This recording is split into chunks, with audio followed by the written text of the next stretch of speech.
Good afternoon, everyone. I'm Shannon Derehove. Welcome to our webinar on climate change governance, hosted on behalf of ESG Africa Conference. Climate change is one of the biggest challenges facing the world, and businesses are grappling with how to address the risks and opportunities it brings. Of particular importance is why governance structures should pay any attention to this at all. Climate change governance is becoming a critical issue, and our panel of experts will explore what needs to change and ensure climate governance receives the attention it deserves. Before we start, please note that the chat and the Q&A are available to you. Please post your questions in the Q&A and your comments in the chat. Both the Q&A and the chat are at the bottom of your screen. Please be aware we are recording this webinar and will send the recording to you when it's available. We are also streaming the webinar live on YouTube and will share the link in the chat once it's available. I'd like to introduce today's moderator, Wendy Poulton. She's the Director of Strategic Mindsets, a company specializing in strategy and risk consulting and coaching. She's also the co-founder of the ESG Africa Conference. She has a unique set of skills that combine strategy, sustainability, risk, and coaching. Wendy will facilitate the discussion with today's panel, which consists of Mark Kaplan, the co-founder and CEO of Chapter Zero Southern Africa, Lwandle Mqadi, Principal Specialist for Sustainability, ESRG and Impact at the Industrial Development Corporation, and Alex McNamara, the Acting Head of Environment at the National Business Initiative. I'll hand over now to the moderator, Wendy Poulton, to start the discussion. Over to you, Wendy. Thank you so much, Shannon, and welcome to everybody online. We're really excited to have you here today to talk about this topic, because I think it's a topic that is close to many of our hearts, and it's one that's particularly difficult to manage. So we are very fortunate to have our panel with us here today. And we're going to start off by asking the question about why is it that climate change governance is now becoming such a big issue. So over the last 5 years, we've seen a whole lot of things changing in the environment that have made it more important. It's always been important as part of sustainability and the role of boards in the governance of sustainability and strategy and risk. But climate change is sort of peeping its head above the parapet of being the critical issue that boards need to consider, and excos and governments as well, in terms of how they manage the process and how we make sure that we get the right attention at the right level in the organization. So I'm going to start off with a broader question to ask the panel around what is it that you think are changed? What is those major drivers that are making climate change governance such a big issue?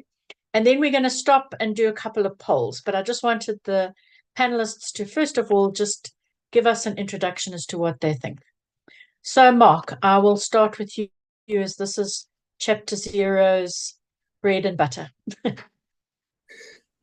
Many thanks, Wendy, and morning, afternoon, evening to everyone. I would like to take a step a little further back than 5 years and go back perhaps 20 years, 25 years, because in that period, there's been a dramatic recalibration of power dynamics in business, and business being the major activity on the planet. We came from an era 20 years ago where the focus was shareholder primacy, and companies were run on that basis by executive teams. Thanks to 5 global activists, of which the most prominent that we know of is Mervyn King, we had the emergence of a movement over the last 20 years which completely reshuffled that to actually bring governance to a point of maturity where governance really calls the shots on everything. And in terms of our efforts, if we are talking about the private sector, our global efforts to tackle climate change, we are very fortunate, the planet is fortunate that we have these governance structures in place, because that enables us to drive the changes that need to happen with real leadership. And the process of governance maturity was moving from situation of shareholder primacy, which is just focused on the bottom line, to stakeholder inclusion or stakeholder primacy, where all of the stakeholders that are impacted by the business now have to be considered. So I just think, Wendy, it's important to make that point. We're really fortunate. And so because governance is now the predominant power in business, that is the place at which we can tackle climate change action. Thank you, Mark. Alex, your initial thoughts. Thank you, Wendy. I think I would just add on to that thinking specifically about climate change, the key factor is particularly the last 10 years, climate change has moved from an environmental issue to an economic issue. And I think that's been the major driver. It's not so much now about thinking about a sustainability topic that is emergent to actually, this is about securing your global competitiveness, whether you're a country or whether you're an individual company. And so matched with that has been the increasing cost of inaction for every single country, but particularly for a country like ours, where the inertia and the status quo is building in quite a considerable risk, in relation to our trade markets, in relation to economic competitiveness as a whole. And at the same time, the commercial opportunities, the kinds of areas that are actually economic levers at the moment, the commercial viability of green tech, renewable energy, energy efficiency, you name it, even some of your resilience technologies has really escalated and exponentially driven over time. And that's been linked to economic development across the developing world, not just the developed world. And so you're getting this both commercial opportunity that is, seems almost inescapable, but also this inescapable cost of inaction. And I think that for us is what has driven the fact that climate change is now very much squarely a board issue that has significant financial ramifications. Wonderful. Thanks, Alex. And thanks for raising that. I think it's a critical issue as well. Lwandle, your initial thoughts. Good afternoon, everyone. Thanks, Wendy, for that question. And I think Mark and Alex have already touched on key fundamentals which define the basis of why we've seen also the urgency in this place. And I'd like to take it further from an IDC perspective, the Industrial Development Corporation. As you would know, our focus is on specific sectors and industries. So the issue of competitiveness of these industries and sectors and industries, we can't ignore the issues around climate change because it speaks directly to our competitiveness and overall sustainability of the business partners that operates within these industries and sectors. And what makes it even more important for us, the sectors and industries that we find ourselves in, they're very carbon intensive and have always relied on, heavy carbon intensive fossil fuels. And we've had to take a step back and ask ourselves, if we are to basically talk of sustainable industrial development, what does that mean in the context of climate change? Are we still going to be able to export the various products that our business produce? Are we still going to be able to fund them? Are we still going to be able to get the capital in the international capital markets and the local capital markets to actually co-fund, because we do a lot of co-funding with a lot of partners in the financial services sector. So for us, it's about competitiveness. It's about how do we drive sustainable industrial development as an economy and as the IDC in the sectors that we're involved in, and how do we continue basically raising capital in the international or national capital markets where the issue of climate change has been prioritized. And that talks directly to the cost of capital now that we find. So it's at the core of what we do. Climate change it has become a deciding factor as we invest in the various sectors and industries. Thanks. Thanks so much, everybody. Those are all great comments. And, I think Mark started off with like the business driver around governance and South Africa as a leader. I think we also then expanded through Alex and Lwandle, it's also a government thing because it's about national competitiveness. So it's also about policy and policy formulation and the governance around that. That's also important for South Africa, given that we're such a carbon and energy intensive sector. And for Africa in general, where many economies rely on energy intensive and carbon intensive exports and the financing of those. So thanks very much, everybody, for sort of raising some questions there. We're going to quickly go to a poll, and we've split the poll up into two things because I'm a great believer that risk is positive, but there's always as positive and negative. There's always opportunity. I had a boss that always used to say, never waste a good crisis. And it's true. A good crisis always provides opportunity for doing things differently as well. So we're going to go to a poll, and we'd like you all to participate. We've got the first poll will be, what are the climate change related risks negative that you see? And then the second one will be some of the positive ones. So please vote now on what you think, given the context we've just been given. What are some of those negative climate change risks that we are facing that is forcing this change at a faster pace than we were historically seeing?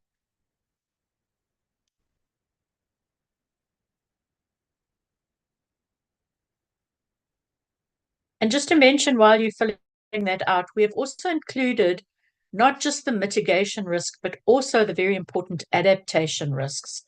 What are the risks that governance structures also need to address around the increasing severity of extreme, more frequent and more extreme weather events, and how we have to deal with that as well, because that's also a financial and economic issue. And it also speaks to the point underneath it about escalating insurance costs.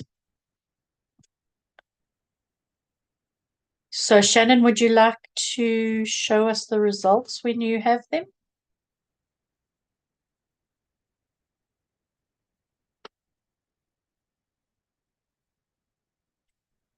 Interesting. Okay, so for those of you, I hope you can all see it on your screen.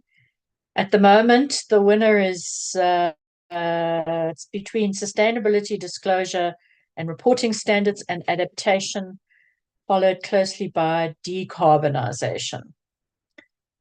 And then the others, I'm surprised that investor and financial resource requirements is not higher. It's only being at 5%. Okay, so interesting outcome of that poll. Shannon, can we go to the next one? So this one is the positive opportunities that you could have as a result of this increasing focus on climate change. So it includes new business opportunities. We spoke earlier about being competitive in the international market, value chain optimization, climate financing opportunities, etc. So please vote for that one.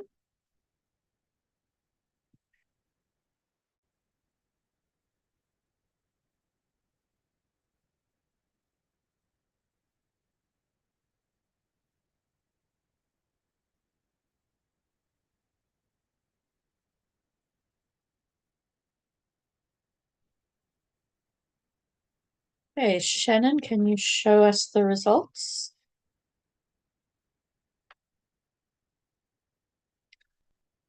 Also interesting. So most people are saying new business model opportunities. So there's opportunities for new strategies, products, and services, followed by new collaboration and partnership opportunities, including with local communities. And then climate financing is a big opportunity as well. So interesting. So there's these carrots and sticks for this conversation. So thanks very much to everybody for participating in that. I'm going to go back to the panelists now and ask them, what is it that, with this change, what is it that governments, boards, and excos need to do to step up their game in terms of climate governance?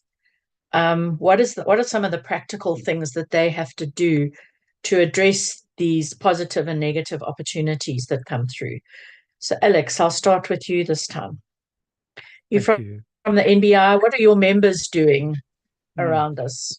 Yeah, and maybe in a way I'll address the poll results in a roundabout way, because I mean, I think in a way that first poll was maybe a little bit misleading because, it's the investor pressure that led to the disclosure requirements, right?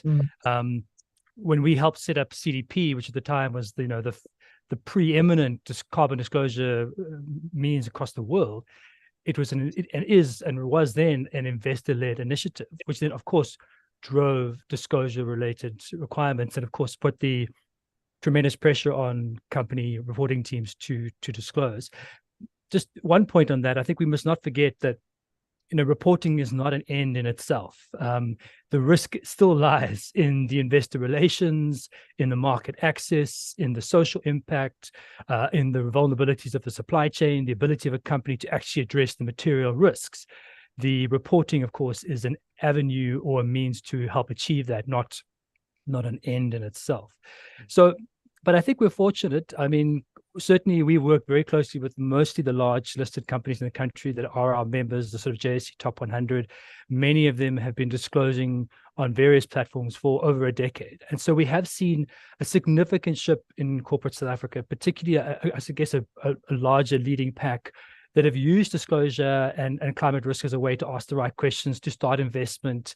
And it's been a governance issue, but it's also been an implementation lesson and approach as well. So I think the investments they've made into energy efficiency, renewable energy, water conservation, resilience measures, etc. If I think about where we've come from in terms of energy crisis as a country, certainly, if I think about extreme weather events, those investments have paid probably quite handsomely across the board for many industries and companies. But associated with that, yes, there have been significant focuses on governance. So what we've seen with our members is a strong focus on having board oversight for climate change, having a senior member of the board that is responsible for addressing climate change, whether it's your CEO, CFO, Chief Sustainability Officer, that kind of ilk, linking KPIs and financial remuneration incentives to addressing climate change, and really, I guess, mainstreaming, embedding that kind of that thinking into the market. But also, I think critically, not just looking at the risk side, like you said. Our big thing is, it's from risk to value. You maybe start with a risk mindset. You worry about trade exposure, you worry about access to capital.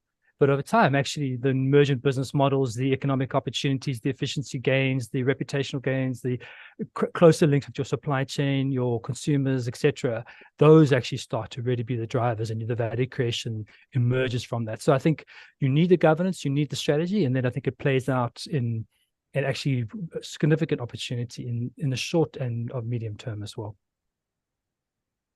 Thank you, Alex.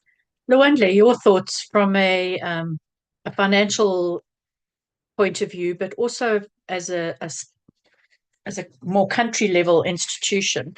What is it that IDC is doing differently? And I'm interested also in what the board specifically and EXCO are doing differently in terms of processes and procedures. Yeah. Thanks, Wendy. In the past, I would say a year or two, we've had to take, a step back. We are an organization which was started in 1940, where the circumstances were totally different. So in the last 2 years, we've had to ask ourselves, especially our board, what does it mean for us as a responsible investor in this context in which we are operating? What would it mean for our business partners to remain competitive, to find new opportunities, to come up with new business models? But mostly at the core of it, how do we continue having the impact that we want? And how to ensure that we don't miss out on any opportunities. So in the past year, we've had to review, for example, our responsible investment policy. So as of December last year, we've got our own responsible investment policy, which our board had to say, let's review it. Let's tell the country and the region and Sub-Sahara, because that's our reach. What do we mean what does it mean for us to be a responsible investor? What are the sectors that we want to drive specifically? That's why you've seen us participating a lot in the green hydrogen space, because we see that as a game changer for basically all of our business partners, be it across the value chain. The new energy vehicles, those are the areas that we've said as the IDC, and I'm sure as some of you have seen, South Africa's Just Energy Transition Investment Plan, highlighting how the IDC is positioning itself to actually assist the country and the region when it comes to green hydrogen and new energy vehicles. So that's the kind of discussion we've had at board level. And at an executive level, our executive committee have said, how do we ensure that in terms of policies, in terms of procedures, in terms of the program that we have, initiatives that we are driving to support our business partners, we are actually aligned to this responsible investment policy. What does it mean, for example, for our environmental and social policy? Do we continue and have a policy that we've always had, or do we start bringing in these new issues around climate change, resilience, so that it's recognized at a due diligence level? We've had to review our due diligence processes to ensure that when we engage with our clients, these are the issues that we make them aware. If they're not aware, most of the time they volunteer that information to us, where they say, how do I remain competitive? What is the latest? Yes, I'm familiar with the processes out there. I'm an industrial practitioner. But what would it mean when it comes to your products? What is the regulation coming up? And what would it require from me to report throughout as we build this, because it's a partnership after all. So we've had to revisit our due diligence process. And those are some of the key things that we've had. And then we've had to ask ourselves as the corporation, when it comes to disclosures. And for us, disclosures is something different. It's not just about reporting. It's about also understanding our portfolio.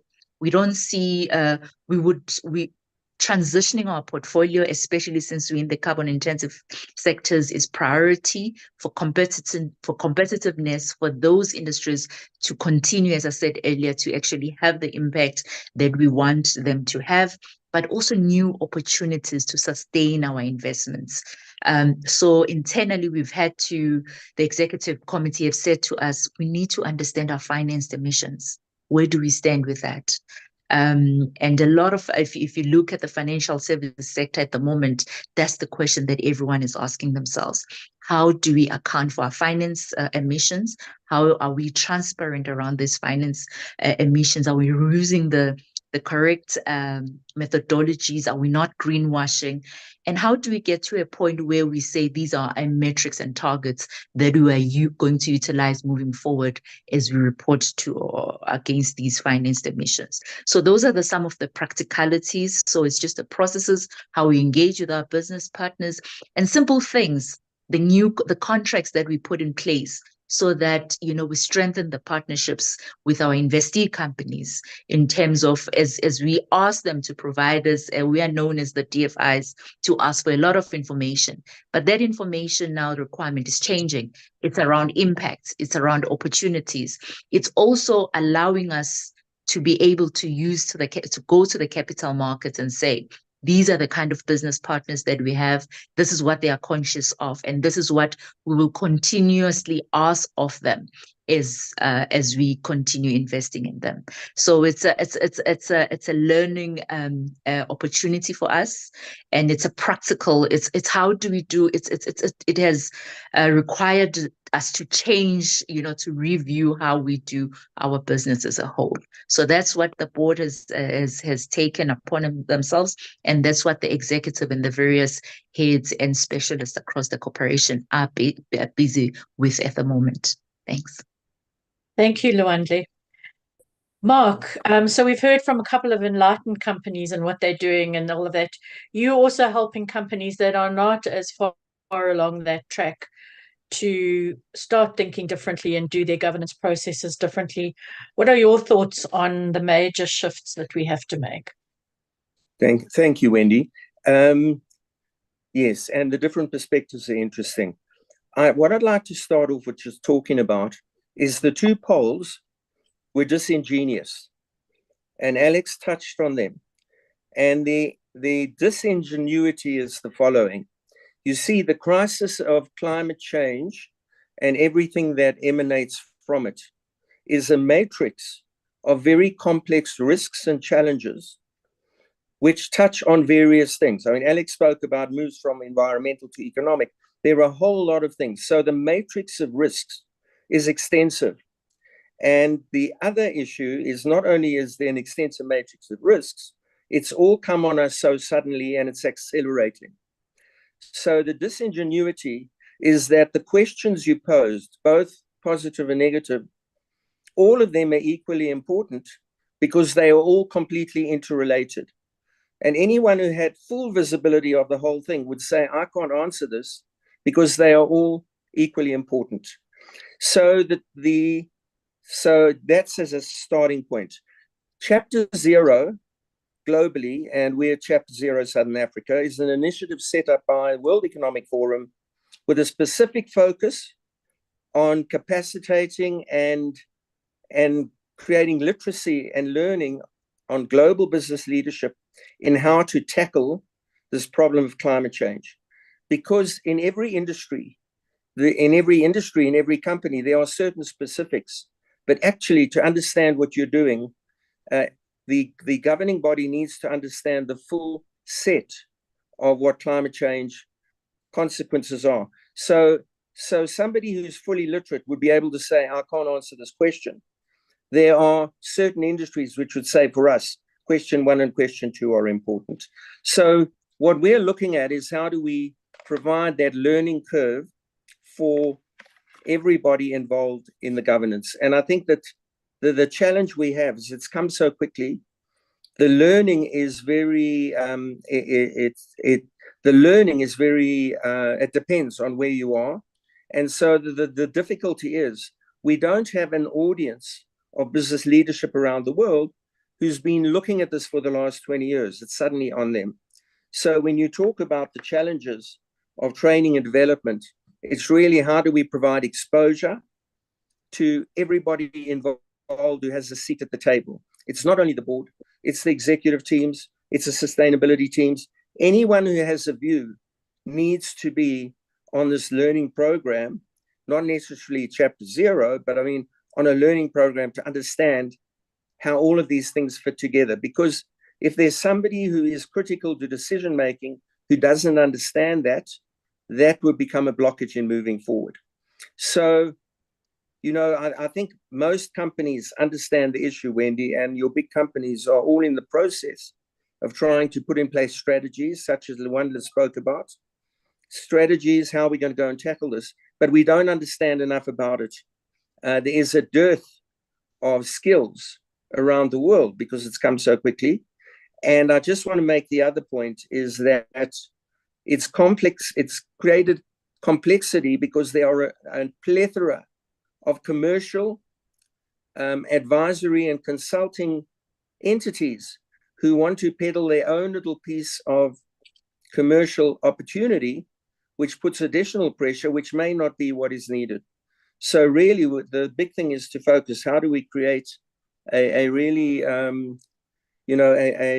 global integrated understanding of how all of these pieces fit together? So that's what we're doing as Chapter 0. But I mean, that's really what we need to do. It's the capacitation by knowledge, by learning, by reading, by participation, by networking. So Lwandle, her example of the IDC was actually totally to the point of what your large corporates are all trying to do. As far as Alex is concerned, I just want to say, when I joined this panel, I said, I'm going to defer all my questions to him because he's got a lot of answers on everything in terms of the whole picture. Thanks, Wendy.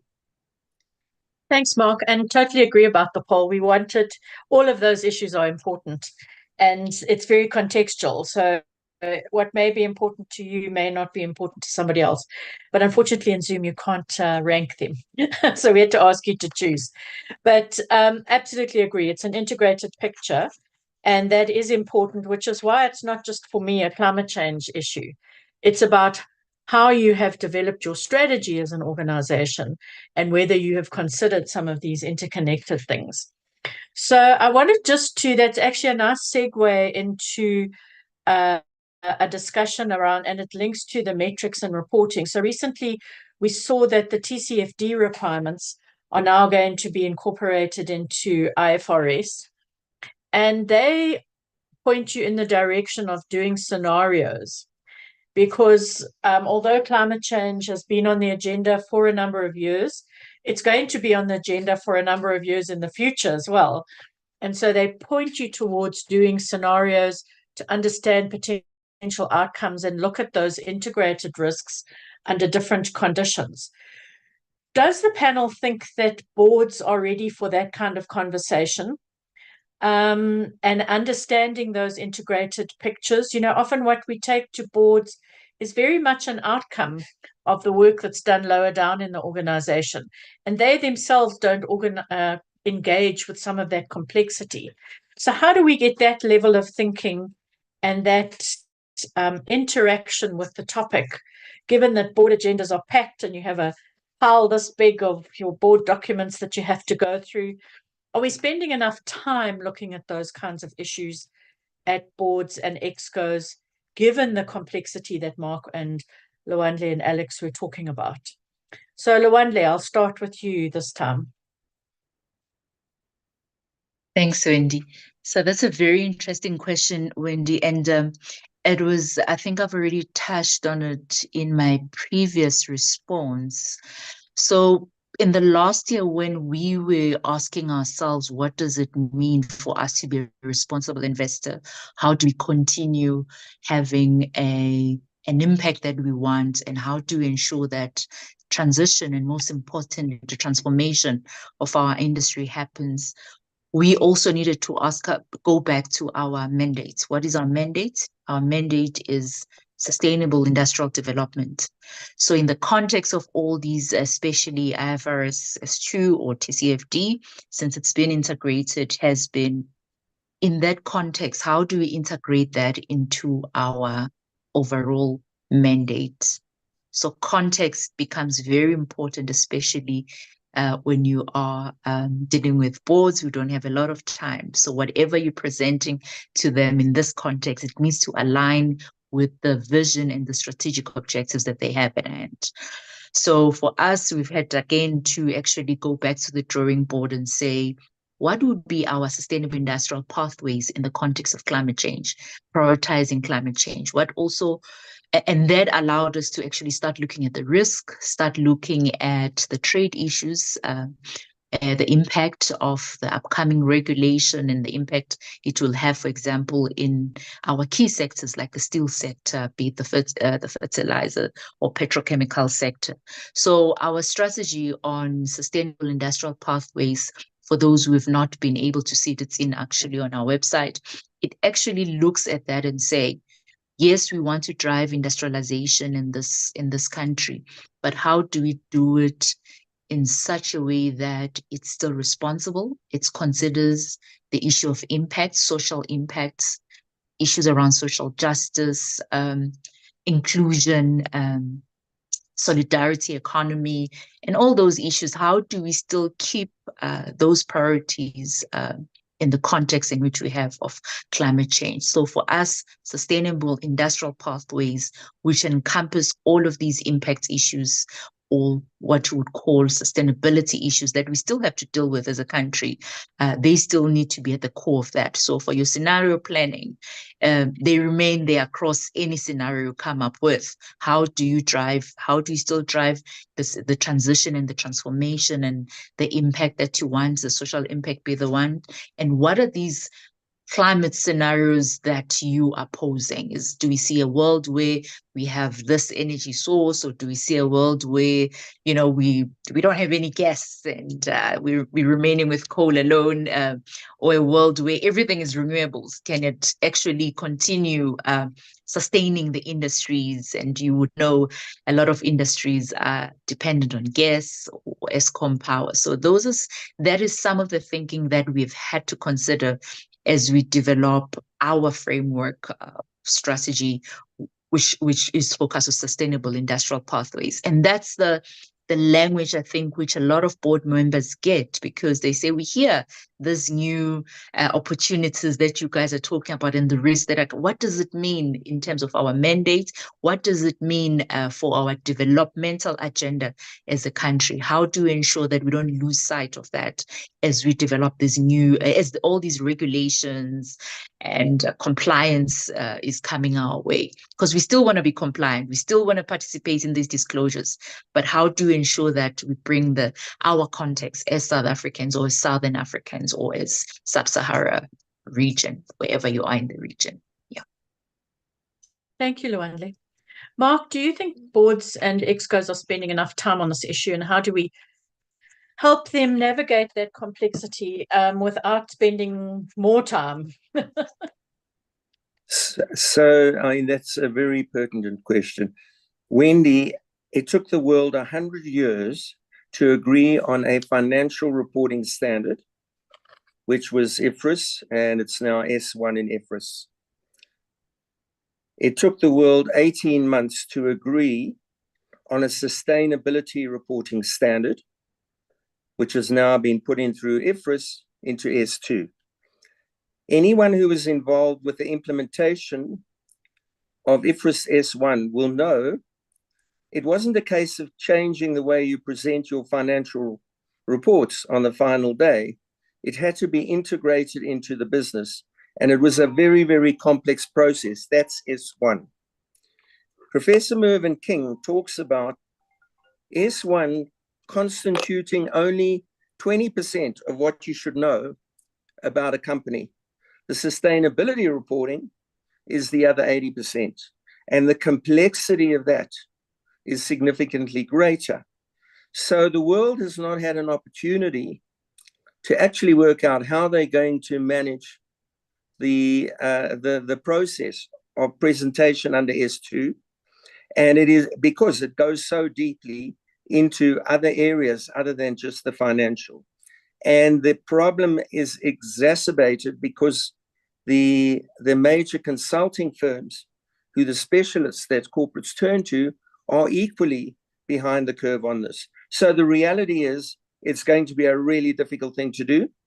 It's going to absorb a lot of time, but it is going to have, the acceleration will be forced by the compliance requirement.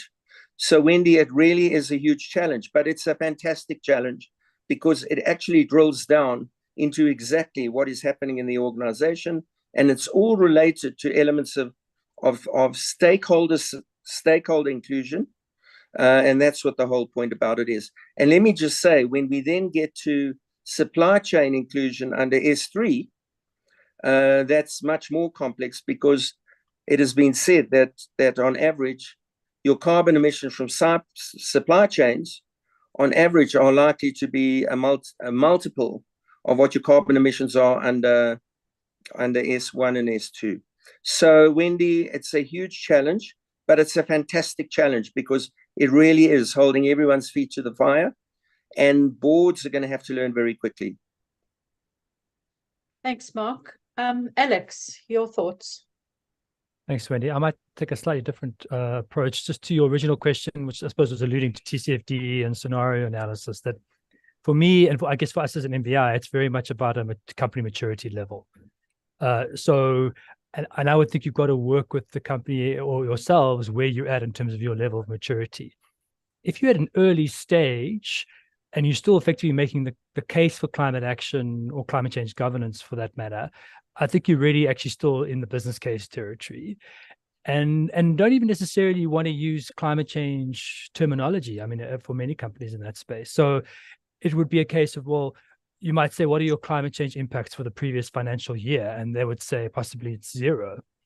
But if you rephrase it to say, what was the total cost of extreme weather events on the business in the last financial year? The answer might be quite different. So I think I would have started with a very much a back to basics, starting to quantify your risk exposure, maybe some of your market opportunity, your compliance requirements, and having a strong business case before you really delve into any of the sort of the deeper sort of technical parts. And obviously, it's one of the great things about TCFD, that it's forcing this quantification in financial terms of risk and opportunity. Of course, there's also a need for double materiality, so that you don't just think about how climate change impacts you as an organization, but of course your impacts on climate and your wider environment. If you have those sort of building blocks in place, then I think you can get more advanced and think carefully about your transition plan, your scenario analysis. And the key thing really being that, you want to be developing interventions that are going to work under multiple scenarios, and keeping that sort of overriding objective actually in mind. That's what's going to make you future fit for the future. So I would make sure that you, depending on your level of maturity, you could go very far into scenario analysis, but not have the board buy in the business case. And I'm not sure that you would have the right approach in that case. Thanks. Yeah, and I guess that's a timing issue as well, because your investors may be requiring that. And your board might not be at the right level, and then you have that sort of dichotomy in how you address that. Especially, I mean, I did some work recently with a company that was looking, and they had to comply with TCFD, and it was a really new thing for them. As Mark said, for some of people it is new, but we are getting emergence. But surely some of your members have also been doing GRI. It may not be IFRS and S1 and S2, but they've been doing GRI reporting for many years. Has that sort of helped boards and governance processes get used to the kind of reporting, and now we're just adding another level of complexity? Or is this something you think that it's at a completely next level impact? I mean, I do think it has helped. I would agree with you. But I also think, TCFD, was obviously originally launched a number of years ago. And I think the early work with some of the leading companies in that space at the time to think through scenario analysis and the quantification of climate risk and opportunity back then was very helpful. So that, I would even go further back and say that the combination of GRI and CDP was probably actually very helpful for a number of companies. But again, that's quite a fairly small sample size. But no, I think you're right. I mean, Mark's, I think, maybe slightly more pessimistic about what needs to be done. But there's certainly no doubt in my mind that the role that CDP, TCFD have played initially is at least created some basis for us to really take forward IFRS S2 into the future. And I mean, this is unfortunate that we have to follow these parallel tracks potentially, like you mentioned. It doesn't seem like we have much alternative. Thank you. I'd like to just sort of, before the last bit of the conversation, I want us just to focus on Africa and the impacts on Africa in general of these sort of developments. But I wanted to there's a question or something that was put in the chat about, we're very used to ExCos, or not used to, but there's a lot of good examples of where ExCos in their performance contract have sustainability indicators in there, which impact on performance bonuses and things. But we don't have the same level for boards, right? And boards are the ultimate deciders around what happens. So how do we hold boards accountable, other than from what we've seen over the last couple of years with shareholders starting to protest at shareholder meetings, AGMs? We've seen Standard Bank and Sasol's AGMs disrupted by stakeholders protesting. What are other ways in which we can hold boards accountable for their decision making, given that they have a short tenure as well, in some cases, and a limited amount of time? Mark, do you want to start off with that? Wendy, that is a really pertinent question. And ultimately, the board's responsible to shareholders, and shareholder activism will drive that. I think a very big factor which has changed the dynamics of how boards function has come out of the whole process of governance taking front seat, and of the concept of personal liability and personal responsibility of directors. And so what we now see, and that's been my experience across multiple businesses, taking a position as a non-executive board member on a major business now comes with significant personal risk attached. So you are absolutely correct. The board needs to be accountable to agreed standards. And I think that's something which I haven't seen anywhere, and that should be just a part of how all of these structures are set up. But there is now very much so a personal liability part of being a board member, and what we've seen is that non-executive directors are taking their position very, very seriously, which of course raises other issues, because it means that they're not prepared to be as cavalier when you're looking at new strategic imperatives. And generally, they tend to be much older business executives. So that creates a different kind of tension in how you take the business enterprise forward. No, thank you, Mark. There's a comment in the chat that, and it's the question is posed around South Africa, but I'm going to pose it bigger around Africa. Do we have, so we've got the Companies Act, we've got, which is legislative requirements, obviously, and I know there've been rumblings about potentially putting things in there around reporting. We've got the EU starting to now mandate reporting and audited reporting. Do we have enough in Africa, and if we don't, what policies and instruments do we need to drive companies and boards more towards this? So the question is about carbon tax being one of those things that send a message to boards, and certainly in the financial side of things. But do we have enough? Do government need to do more in terms of supporting climate governance? Lwandle, do you want to start with that? With it differently, and everyone would know that we had our climate bill approved by cabinet last year, and in that bill there's talk of the DFFE minister together with other ministers basically setting targets for sectoral reductions within a year of this legislation coming into effect. So already in the next 12 to 24 months, we would see some action in this space.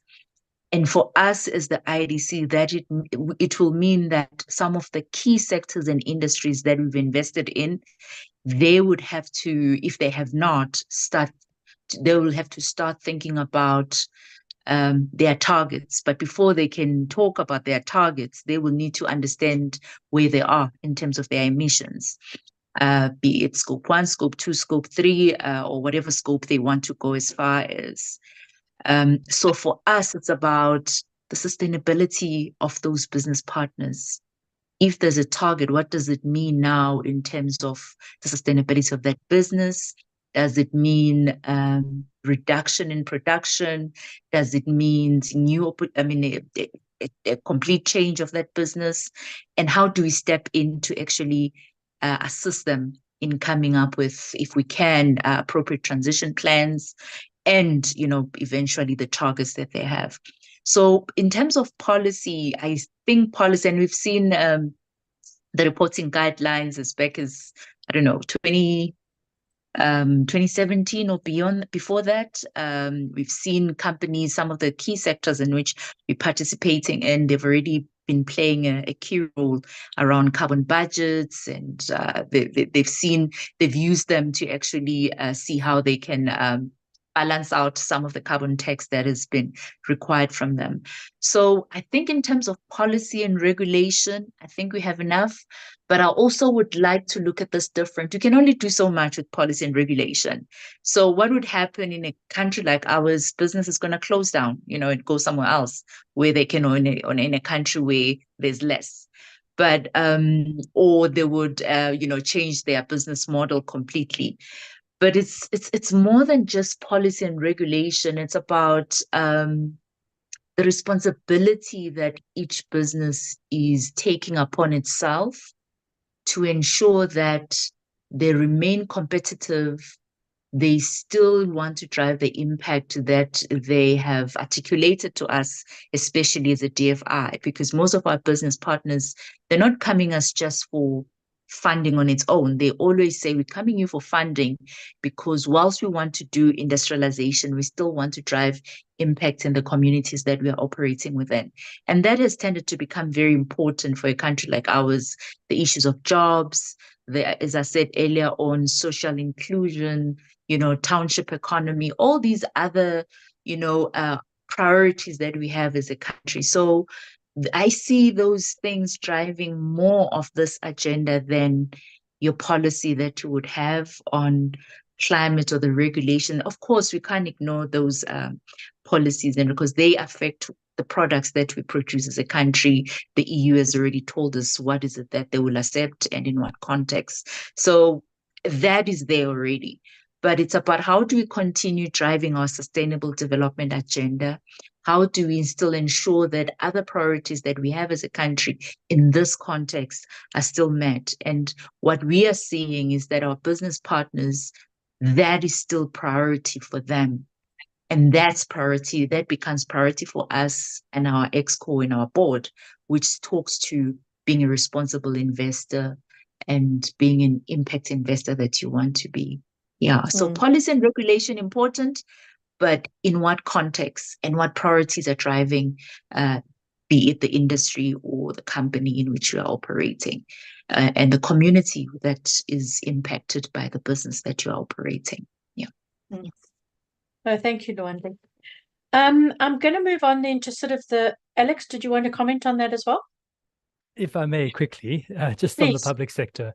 So I think I won't elaborate. I think the discussion around carbon tax budgets have already been covered, but I think other areas where the public sector certainly can play a role is obviously in their public procurement. That's a critical area for infrastructure development and how that obviously helps spur economic growth and development in certain areas. And then the sort of partnership model, which came up obviously as one of the key opportunities. I'm quite a big fan of, where I think there's more we could do in that space, particularly sector level, where you could have businesses and governments working in tandem and saying, okay, government saying we need to do more, we need to decarbonize more, and working at a sectoral level to say what is economically feasible at the moment, where can we invest? If there was a bit more incentive or policy certainty, could companies do more in this sector, in this space, and start to get sort of sectoral agreements that really ramp up ambition more from a sort of bottom-up, short-term perspective, and that would really, I think, gain some great momentum. And then, of course, for many companies, it's their scope 2 emissions, their purchase electricity is their key driver. We've had incredible growth of renewable energy on a sort of a commercial basis, but anything we can do to decarbonize the grid obviously reduces long-term exposure for many companies, and so those kinds of enablers of, we know we need about 6 gigawatts of renewable energy in our country per year, really, to achieve a significant renewable energy base.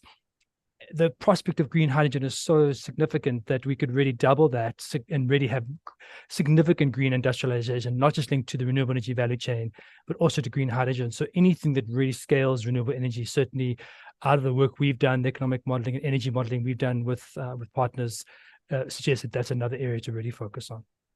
Thanks. So what I'm hearing from both of you also is that the policy also needs to be integrated, just as Mark was talking about.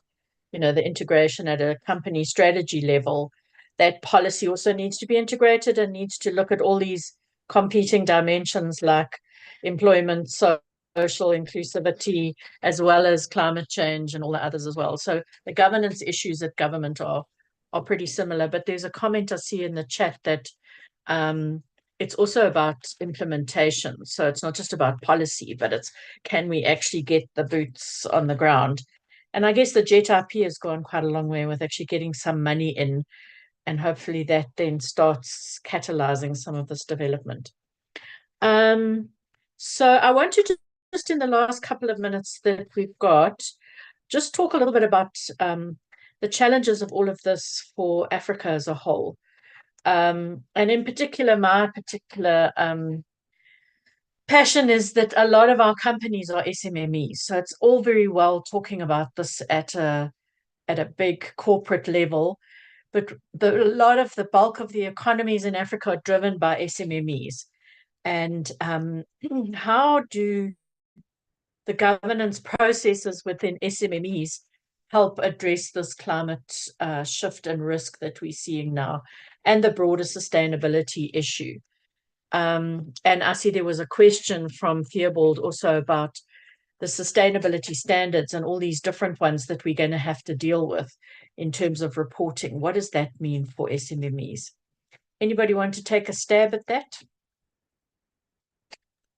Mark? I'll start and be short.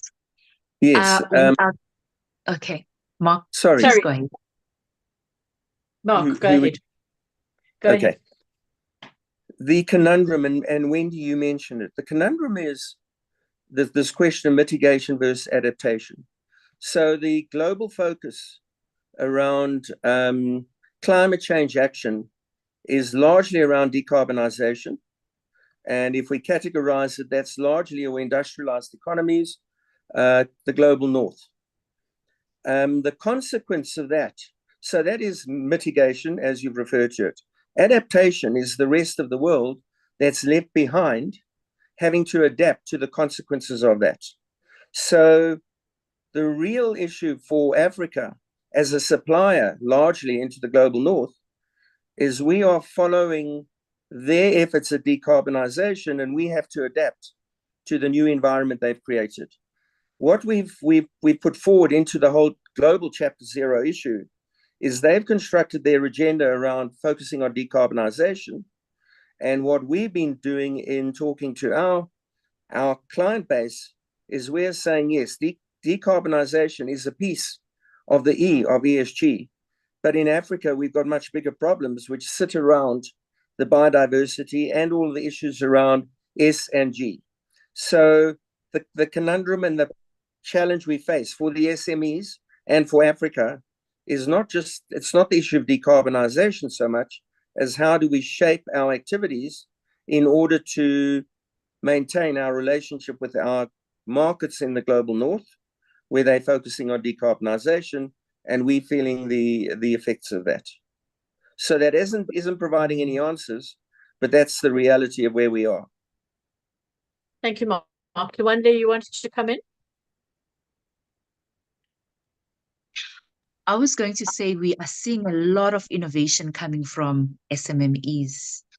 It's amazing how much they've had to become innovative in the context in which we're operating within. So we're finding that SMMEs are actually what you refer to as leapfrogging. They've had to, because of the changing or the fast pace of things are changing. We find of the fast pace in which things are changing. We found them being more innovative than your large companies. So that has been very interesting from where we are, from where we're sitting. Yeah. Well, that's an interesting observation. Yeah, they're not bogged down by taking 3 months to change your reporting directive and going through 10 board committees that big corporates have. Yeah. Anybody else want to comment on Alex, you want to comment on the Africa issue a little bit?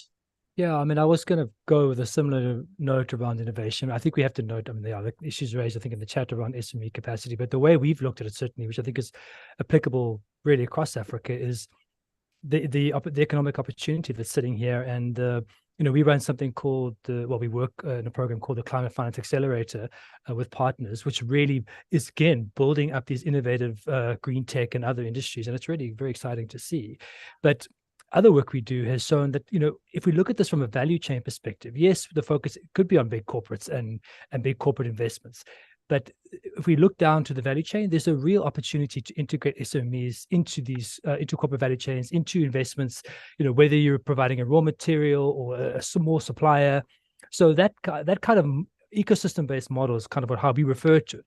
If we take an ecosystem-based approach, in the sense that we're not just supporting a final end goal or one or two corporates, but actually where can we industrialize, link to the entire value chain, both upstream and downstream for the green economy, then there's real local economic development opportunities, SME development opportunities, and I think many of them would tie into the sort of the technical skills on the ground, the kind of skills base that exists across the continent. And in that sense, it's not just a conversation about renewable energy or green minerals. It's really about the whole holistic value chain, and brings a lot to the conversation in terms of that this actually can be socially inclusive, that we can reach township economies, as I mentioned before. And I think that opportunity exists for South Africa, but I think it also exists for many other countries in Africa. Thank you for that. I just wanted to pick up on the comment that Lwandle made about innovation as well. And it's sort of my final closing question to the panel members, is that we've spoken about all these different things that board and excos need to do and governments need to do.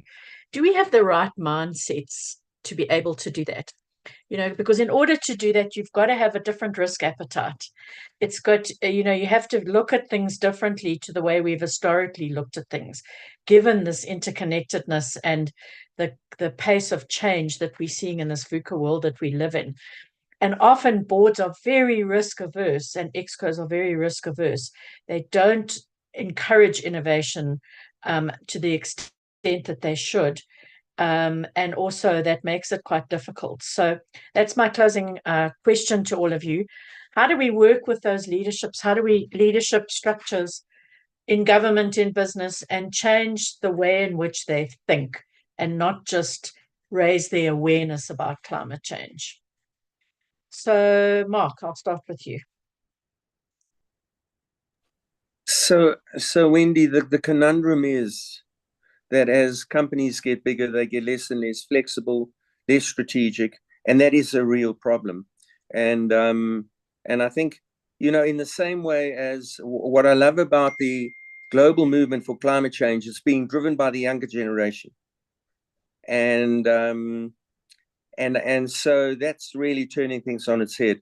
The challenge of dealing with, so my passion actually is dealing with leadership. And the problem with your entrenched corporate leadership is really problematic because actually the mature leadership teams are very resistant to change. And in fact, the only reason why they engage with climate change action is because their feet have been put onto the hot coals. They only respond to it if there is risk that they have to mitigate. They seldom respond to opportunity. So I am a skeptic in terms of big business leadership. I believe that, and actually, if you look at generations of business, ultimately, it'll be the new businesses coming through that are going to take the opportunity and become the big businesses of the future. And the same can be said for governments. Governments are very slow to respond and to be strategic and to be creative and innovative. So those are the challenges we all have to work with. That's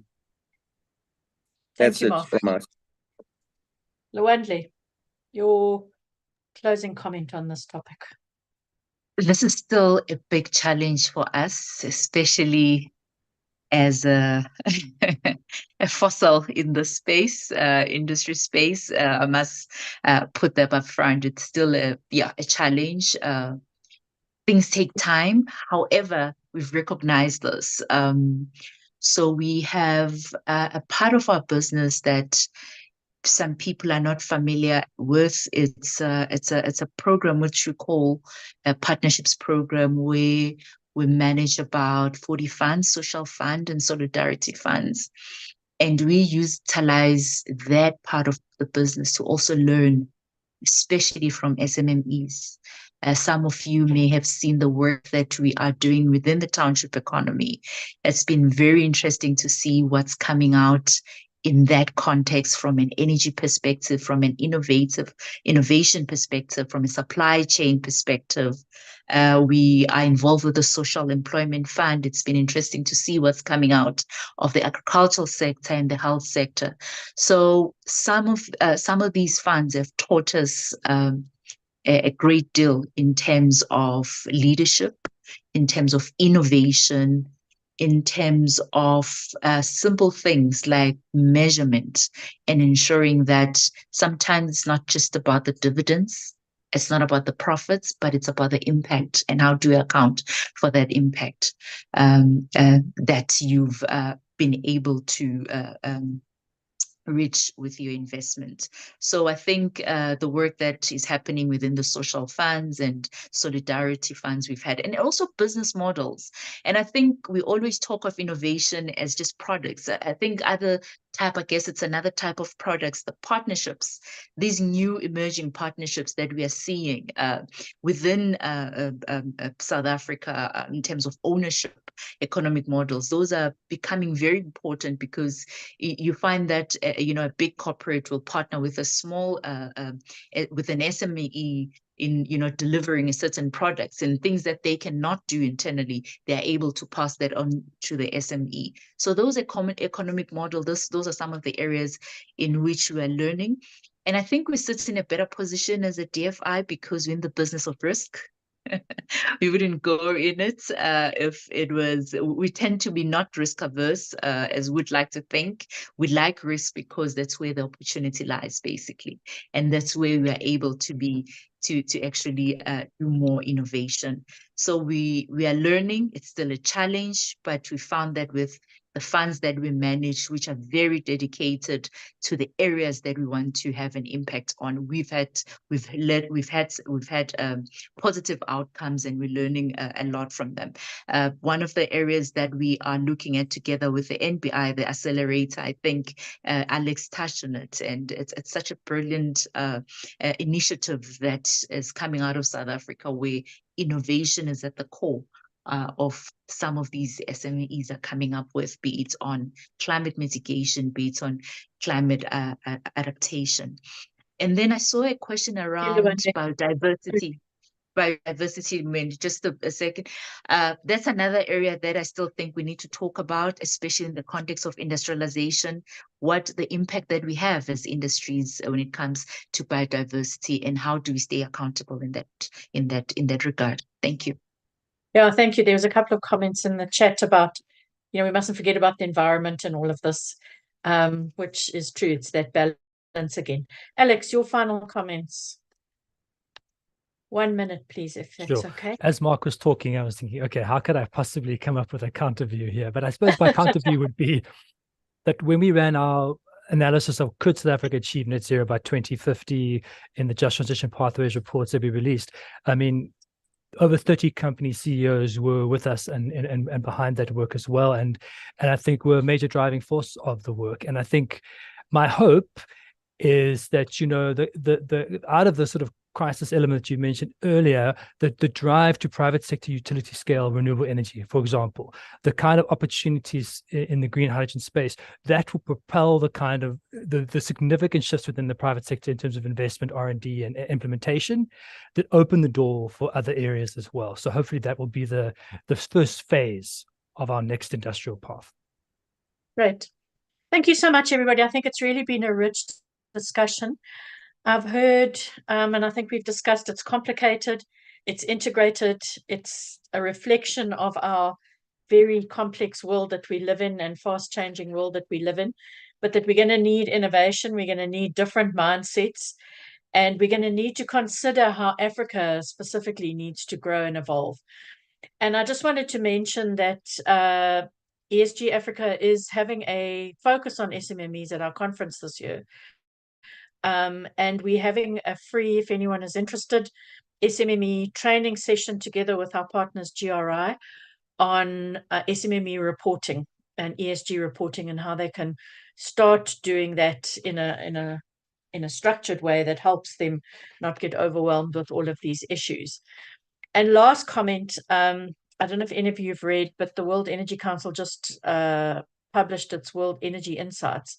And one of the big things that they say from around the world is that we're going to need partnerships and collaboration like never before if we're going to do an energy transition. And with energy being such a big part of climate change, I think that's generally applicable to the world. And that's also a different mindset, right?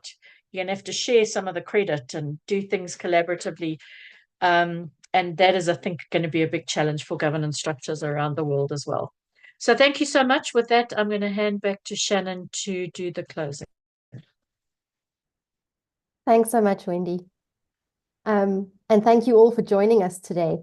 It's been a pleasure sharing the topic of climate change governance with you, and looking at the chat, it looks like a lot of you found this very informative and useful. Before we wrap up, I'd like to extend my gratitude to our moderator, Wendy Poulton, and guest speakers, Mark Kaplan from Chapter 0 Southern Africa, Lwandle Mqadi from the Industrial Development Corporation, and Alex McNamara from the National Business Initiative. They've all contributed to making this webinar a success. If you have any further questions or would like to continue the conversation, feel free to reach out to us via email at shannon@creamermedia.co.za. And if you're interested in hearing more about the ESG Africa Conference, please visit the website at www.esgafricaconference.com. On your screen now is information about an upcoming event on the 7th of May titled Creating Impact Through Open Innovation. If you're interested in attending that webinar, you can register by scanning the QR code on your screen now. And then lastly, we value your feedback. So if you could take a minute to just answer the poll that is currently on your screen now. Let me do that.